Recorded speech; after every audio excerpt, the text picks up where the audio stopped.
comes back to quantitative easing and the perception here that the Fed will do more easing of some kind here in the U.S. That's one of the big factors that's helping boost stocks today. Let's talk more about the repercussions that could have around the world. We are joined now by Jing Ulrich, and she's joining us from a conference that's going on in Washington. She is with JPMorgan there, and she's also been named one of the 50 most powerful women in the world at that Fortune Most Powerful Women Summit in Washington.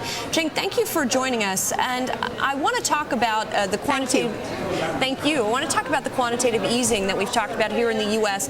and what effect that could have around the world, and especially the effect it could have on China. Well, in the short term, obviously, that means stock market will perform reasonably well in the U.S. There's more liquidity. But in the medium term, this could lead to a weakness in the U.S. dollar.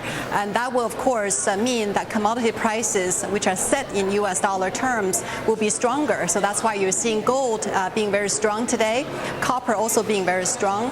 And in terms of China, there's a big discussion right now that's going on, which is the value of the RMB versus the U.S. dollar. So there's a whole host of ramifications.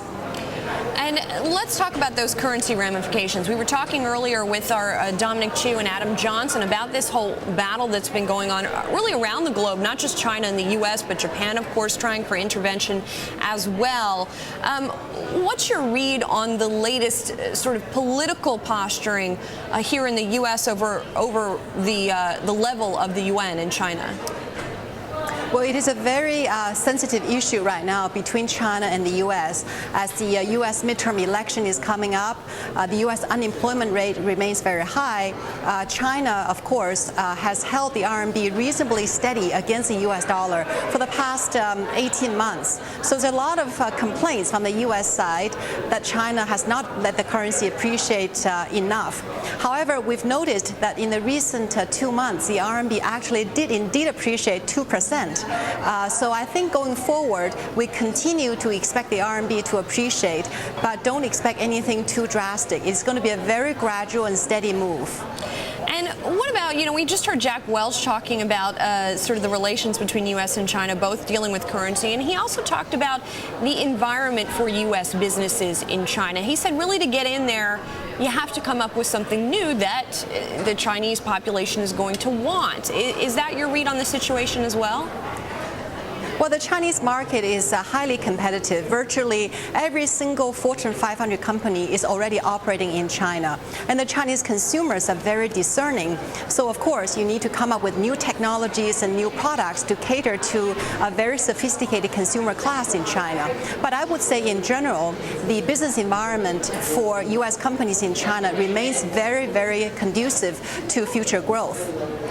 I'm also curious. I've talked to some international fund managers recently who have said increasingly that cheaper labor is going to move away from China into some other countries in Southeast Asia at the expense of China manufacturing. How big of a threat do you think that is? China actually wants to move up the value chain. Some of the low-end manufacturing is indeed moving to countries like Bangladesh, Vietnam, or India. However, most of the manufacturing is still done in China because there's no other country in the world that can replicate the scale of manufacturing in China. Having said that, a lot of the manufacturing facilities are gradually being moved inland. So there's a big transition that's taking place right now in China, which is away from manufacturing, more towards consumption. Right. And also the drivers of the economy actually are becoming less driven by the coastal region, much more driven by the hinterland. Jing, we're going to have to leave it there. Jing Ulrich.